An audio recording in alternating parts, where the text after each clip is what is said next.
in the summer and about July. I think, but we were not really serious about moving then, so we did not even go and see it. It was not until November when they advertised it that we got in touch with the agency and had a look. They had put the price down since the summer too. I suppose because it had been empty so long. So that made it more affordable for us, which helped us make up our minds. It was perfect, a bigger garden for the kids and enough space for an office. And winter it was lovely, very cozy. In fact, which is important to me as I really feel the cold.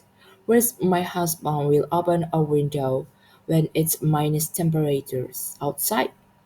Anyway, in July when summer really started and we had that heat wave, we understood why no one had want to rent it over summer. I was buying all those lovely big windows that made the flats like an open were like a greenhouse as soon as it got warmer. From about 8 in the morning until 7 in the evening, I was like living in a sauna. We could not stand being at home. Our weekends were especially bad. No air conditioning, of course, if only we had gone to see it when it was first advertised in July. We had never have moved in. To go on holiday rather than stay in hotels. Hotels are so impersonal, aren't they? This way you get to feel like you really live in the place you are visiting. It's the first time I have done it the other way around, though, and rented out my place. But it seemed like a good way of making some extra money. The website is really easy to use and they only charge 5% commission, which is lower than a lot of the older holiday rental sites. It's all about the photos and the few reviews.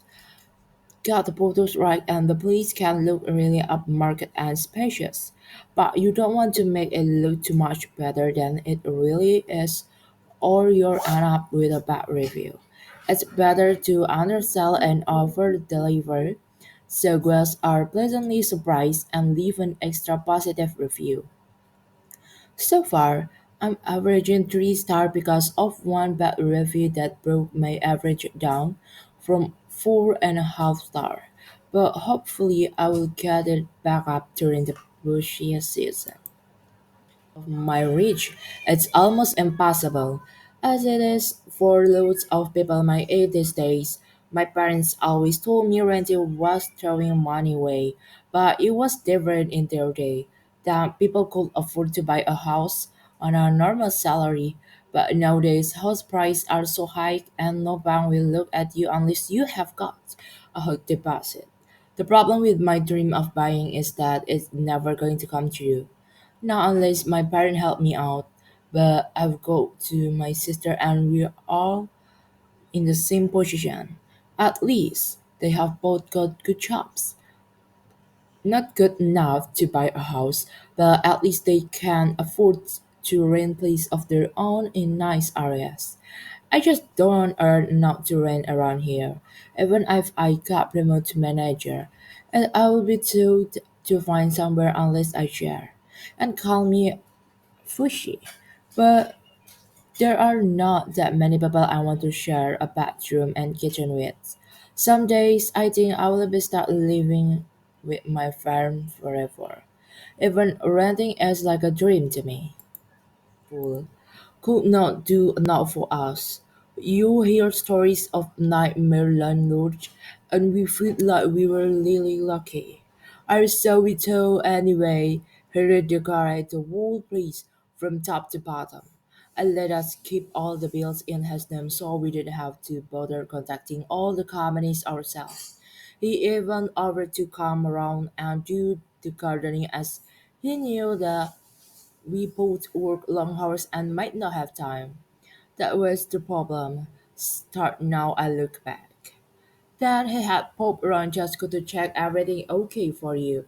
Once a month, then twice a month. Soon he was coming every week with some excuse or other.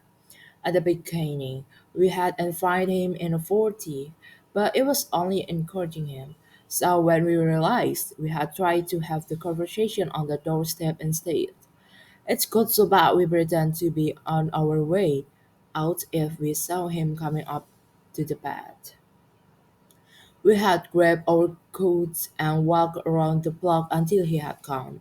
I don't know if he was just lonely or just didn't trust us not to ruin his precious house. At the end, we gave our notice and phone somewhere else.